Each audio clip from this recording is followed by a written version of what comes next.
कहानी की शुरुआत में हम एक कबाड़ खाने के मालिक को देखते हैं जो अपने कुत्तों को खाना खिलाने के बाद अपना काम शुरू करने जा रहा था, लेकिन अचानक वहाँ मौजूद एक ट्रक अपने आप चालू हो गया और सीधा फिल की ओर चल पड़ा। फिर उसने अपनी रफ्तार तेज की और ऑफिस की तरफ भागते हुए सीधा फिल के ऊपर चढ़ गया। इसके बाद वो अपने आप जंक यार्ड से बाहर आकर सड़क किनारे खड़ा हो गया, मानो वो अपने अगले शिकार का इंतजार कर रहा हो। उसी दिन दोपहर को हम होप नाम की लड़की को देखते हैं जो ब्राइटन नाम की एक जगह से कुछ टूरिस्ट को लेने जाने वाली थी। उसने अपने बॉस रे और उसके बेटे लोगन को अलविदा कहा और वहाँ से चली गई। रे वहाँ एक कैफेटेरिया और होटल का मालिक था और होप उसके होटल में रुके हुए टूरिस्ट के लिए टूर गाइड का काम करती थी। लेकिन उसी रास्ते में उस भूतिया ट्रक की नजर होप पर पड़ गई। खैर, जब होप ब्रिजटन पहुंची तो उसकी मुलाकात एबी और उसके पिता थैड से हुई। वो सब यहाँ हाइकिंग करने आए थे और होप उनकी टूर गाइड थी। इसके बाद हम जॉन नाम के एक ट्रक ड्राइवर को देखते हैं जो सड़क पर था कि तभी अचानक उसका ट्रक बेकाबू हो गया। जॉन ने ब्रेक्स लगाने की कोशिश की लेकिन कोई फायदा नहीं हुआ और उसका ट्रक सड़क पर अंधाधुंध चले जा रहा था। कुछ मिनटों बाद जैसे तैसे वो ट्रक रोकने में कामयाब रहा तो उसने बाहर निकलकर देखा कि आखिर ये सब हुआ कैसे। तभी उसे ट्रंक में कुछ शोर सुनाई दिया तो उसने देखा कि कहीं कोई अंदर छुपा तो नहीं हुआ, मगर जैसे ही वो ट्रंक में घुसा तो अचानक दरवाजा अपने आप लॉक हो गया और वो अंदर ही बंद हो गया।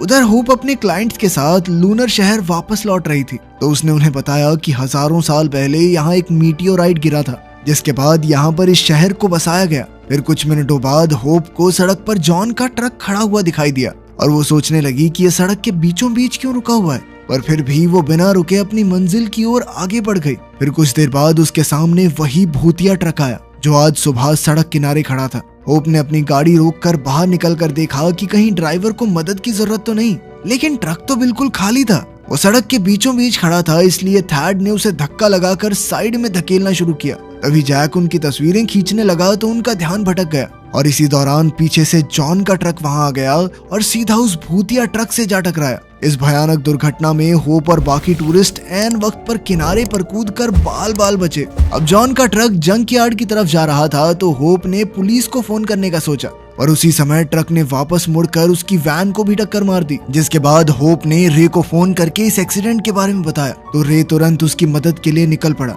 वहीं दूसरी ओर जैक और थैड वहां खड़े होकर ये सोच रहे थे कि जब ट्रक में कोई था ही नहीं तो आखिर वो चल कैसे रहा है। आखिरकार उन्होंने हिसाब लगाया कि शायद ड्राइवर का सर नीचे होगा, इसीलिए उन्हें कोई दिखाई नहीं दिया। उसी समय रे भी उनके पास पहुंचने वाला था, पर रास्ते में उसका सामना भूतिया ट्रक से हो गया। वो ट्रक सीधा उसकी गाड़ी से टकराने ही वाला था कि ऐन वक्त पर उसने गाड़ी घुमाकर अपनी जान बचाई। फिर वो आगे बढ़ ही रहा था कि कुछ ही मिनटों बाद एक और बिना ड्राइवर का ट्रक सड़क पर आ गया और सीधा एक पावर प्लांट से जा टकराया। इस टक्कर से वहाँ जबरदस्त धमाका हो गया जिससे कैफे के अंदर बिजली चली गई। जॉर्ज ने लोगन को जनरेटर चालू करने को कहा। उधर रे को हवा में बहुत ज्यादा धुआं दिखाई दिया तो उसने लोगन को फोन करके पूछा कि भाई सब ठीक है ना, मगर लोगन को उसकी आवाज सुनाई ही नहीं दे रही थी। अभी अचानक हम देखते हैं कि एक भूतिया ट्रक चलते चलते कैफे के पार्किंग लॉट में आ पहुंचा। वहीं दूसरी ओर रे किसी तरह होप के एक्सीडेंट की जगह पहुंचा जहां उसकी मुलाकात थैड और जैक से हुई। उसने उनसे पूछा कि होप कहाँ है। होप कबाड़ खाने में चेक करने गई थी कि क्या कोई उनकी मदद कर सकता है,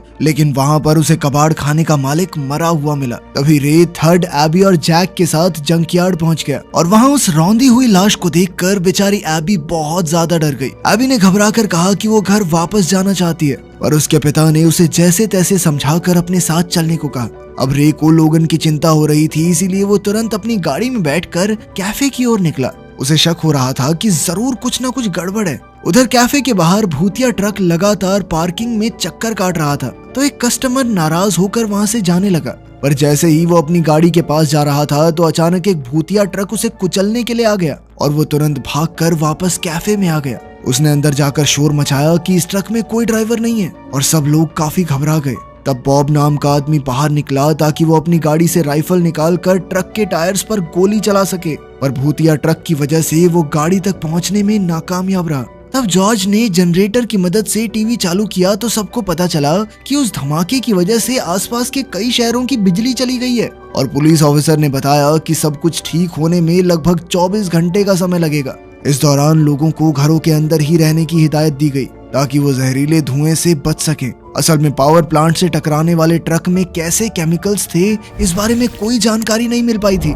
उधर रे वापस कैफे की ओर चल रहा था तो उसे एहसास हुआ कि एक पीला ट्रक उसका पीछा कर रहा है। उसने गाड़ी की रफ्तार तेज करके उससे पीछा छुड़वाने की कोशिश की, मगर उस ट्रक ने फुल स्पीड में उसे पीछे से टक्कर मार दी। इस टक्कर से पीछे का शीशा चकनाचूर हो गया और सभी टूरिस्ट काफी डर गए, मगर रे अब भी यहाँ से निकलने के लिए गाड़ी भगा रहा था। उधर होटल में जून और ब्रैड नाम का एक नया जोड़ा भी आया हुआ था और जैसे ही उन्हें भूतिया ट्रक के बारे में पता चला तो वो वहाँ से निकलने की सोचने लगे। इधर बॉब अपनी गाड़ी से राइफल नहीं ला पाया और वो वापस कैफे में आ गया। तब जॉर्ज ने पुलिस को फोन करने की कोशिश की, मगर फोन में सिग्नल ही नहीं था। इधर जून और ब्रैड अपना सामान बांधकर अपनी गाड़ी की ओर भाग रहे थे तो भूतिया ट्रक उनके पीछे पड़ गया और तब उन दोनों को गैराज में छिपकर अपनी जान बचानी पड़ी। उसी पल थैड कैफे में पहुंचा और उसने गाड़ी में मौजूद अपने साथियों को तुरंत कैफे की ओर बढ़ने को कहा, वरना ट्रक्स उन्हें भी कुचलकर मार डालेंगे। आखिरकार वो जैसे तैसे कैफे में घुसे। जैक ने कहा कि ये ट्रक्स ऐसी जादुई ऊर्जा से चल रहे हैं जिस वजह से उनके अंदर दिमाग और भावनाएं पैदा हो गई हैं। लेकिन पूरी बात सुनने के बाद भी बॉब और पीट को उसकी बातों में दम नहीं लगा, क्योंकि उनका मानना था कि इस सब के पीछे सरकार के किसी बड़े एक्सपेरिमेंट का हाथ है। पर तब थैड ने कहा कि इसमें सरकार का कोई हाथ नहीं है, असल में वो यूएस एयरफोर्स का हिस्सा रह चुका था। ये सुनकर बॉब और पीट का शक और बढ़ गया, क्योंकि उन्होंने हिसाब लगाया कि जब से ये आदमी हमारे शहर में आया है तब से ही भूतिया ट्रक्स ने लोगों को मारना शुरू किया है। अब बॉब और पीट ने थैड पर हमला करके उससे सब कुछ उगलवाने का फैसला किया, मगर उसी पल जॉर्ज ने अपनी बंदूक निकालकर सबको शांत रहने का हुक्म दिया। फिर रे ने कहा कि अगर वो सब ट्रक्स के हमले से बचना चाहते हैं तो उन सबको मिलकर काम करना होगा। बाद में हम देखते हैं कि दोपहर को 2 साइंटिस्ट को धमाके की जगह भेजा गया ताकि वो हवा में फैल रहे केमिकल्स की जांच कर सकें। डॉन नाम के एक साइंटिस्ट ने वहां पहुंचकर अपना सेफ्टी सूट पहना ताकि धुआं उसे नुकसान न पहुंचा सके। इधर रिक नाम का एक साइंटिस्ट अब भी गाड़ी में ही था और उसने बेस पर फोन करके और लोगों को भेजने को कहा, लेकिन फोन पर सिग्नल न होने की वजह से उसे कोई जवाब नहीं मिला। इसी दौरान उसका सेफ्टी सूट अचानक अपने आप फूलने लगा। अब जैसे ही रिक सूट पहनने के लिए मुड़ा तो उसके खाली सूट ने उस पर कुल्हाड़ी से जानलेवा हमला कर दिया और उसकी मौके पर ही मौत हो गई। जल्द ही उस सूट ने डॉन को भी मौत के घाट उतार दिया और फिर उनका भी अपने आप चालू होकर लूनर शहर की ओर बढ़ने लगा। उधर गैराज में ब्रैड ट्रक चालू करने की कोशिश कर रहा था। इस दौरान रे कैफे से बाहर निकला तो अचानक एक ट्रक उसे कुचलने के लिए आ गया। उसी पल उसके दिमाग में एक आइडिया आया और वो दौड़कर वापस कैफे में आ गया। उसने अपना प्लान थैड को बताया। उसके मुताबिक बच्चे ब्रैड और जून के साथ गैराज में फंसे हुए थे और कैफे तक आने के लिए उन्हें भागकर पार्किंग लॉट में मौजूद एक बड़ी सीवेज पाइप में छुपना होगा। इस दौरान रे और थैड ट्रक्स का ध्यान भटकाएंगे ताकि लोगन और एबी भागकर कैफे तक पहुंच सकें। उधर हम देखते हैं कि ब्रैड गैराज में जिस ट्रक को ठीक करने की कोशिश कर रहा था वो अचानक चालू हो गया और ब्रैड को कुचलने की कोशिश में लग गया। ब्रैड की दर्दनाक चीखें सुनकर जून उसकी मदद के लिए दौड़ी, मगर वो दरवाजा नहीं खोल पा रही थी।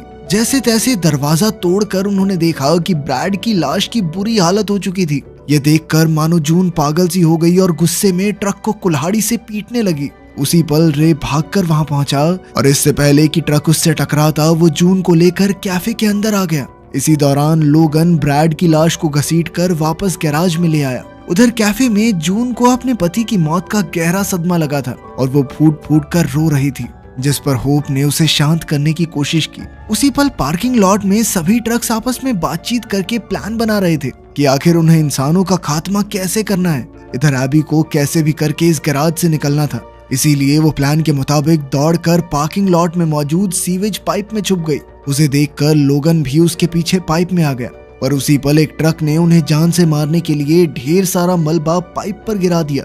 जब रे ने देखा तो वो अपने बेटे की हिफाजत के लिए काफी घबरा गया और उसने ट्रक्स का ध्यान भटकाने की कोशिश की।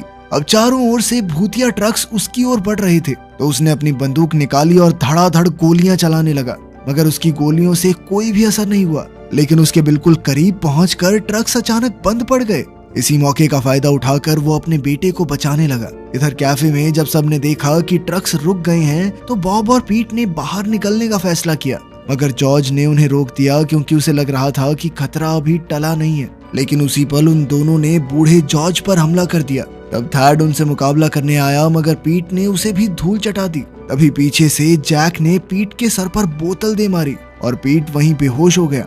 वहीं बाहर रे ने एबी और लोगन को सीवेज पाइप से बाहर निकाला और उन्हें सुरक्षित कैफे में ले आया। उसी पल बॉब कैफे से बाहर आ गया और तभी अचानक सभी ट्रक्स एक बार फिर से जिंदा होकर उसके खून के प्यासे हो गए। अब उसने जैसे तैसे एक कमरे में छुपकर अपनी जान बचाई।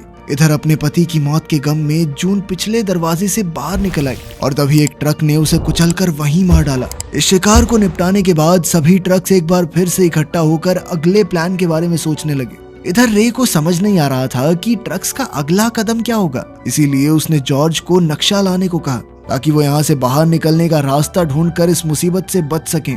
इसके बाद उन्होंने नक्शे में देखकर हिसाब लगाया कि अगर वो उत्तर दिशा में 12 किलोमीटर आगे जाएंगे तो वो एक माइन से बाहर निकलेंगे जो एक मिलिट्री ट्रेनिंग बेस के साथ मौजूद है। अब उन्होंने प्लान बनाया कि थैड वहां जाकर एक हेलीकॉप्टर लाएगा ताकि यहाँ से सभी लोगों को बचाकर सुरक्षित जगह पर पहुंचाया जा सके। वहीं दूसरी ओर बॉब ने जुगाड़ से कुछ बॉम्ब्स बनाए ताकि वो ट्रक्स पर हमला कर सके। अब उसने बम धमाका करके एक ट्रक को आग लगा दी, मगर वो ये नहीं जानता था कि ये हमला उसी पर भारी पड़ेगा, क्योंकि वो चलता हुआ ट्रक चलकर उसी से जा टकराया और वहां जबरदस्त धमाका हुआ जिसमें बॉब और पीट की जान चली गई।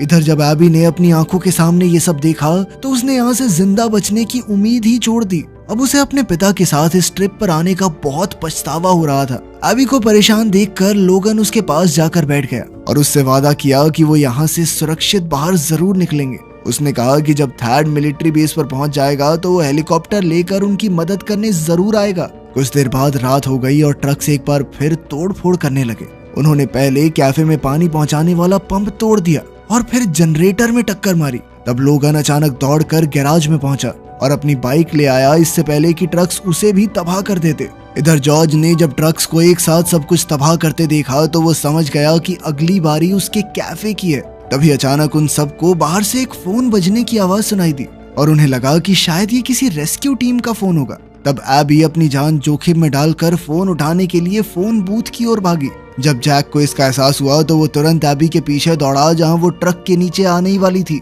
कि ऐन वक्त पर जैक ने उसकी जान बचा ली, मगर इसी चक्कर में वो खुद ट्रक के नीचे दबकर मारा गया। जब एबी ने ये देखा तो वो पछतावे से भर गई, क्योंकि उसकी वजह से जैक अपनी जान से हाथ धो बैठा था। इसके बाद सभी ट्रक्स एक साथ कैफे पर हमला करने को तैयार हो गए तो रे ने सबको तुरंत जमीन पर लेट जाने को कहा, मगर कैफे तक पहुंचने से पहले ही सभी ट्रक्स फ्यूल पंप के सामने जाकर खड़े हो गए। ये देखकर रे को समझ आया कि जब वो एबी और लोगन को बचाने गया तो ट्रक्स ने उसे कुचला क्यों नहीं। असल में ट्रक्स ने रे को इसलिए जिंदा रखा था ताकि वो उनमें फ्यूल भर सके।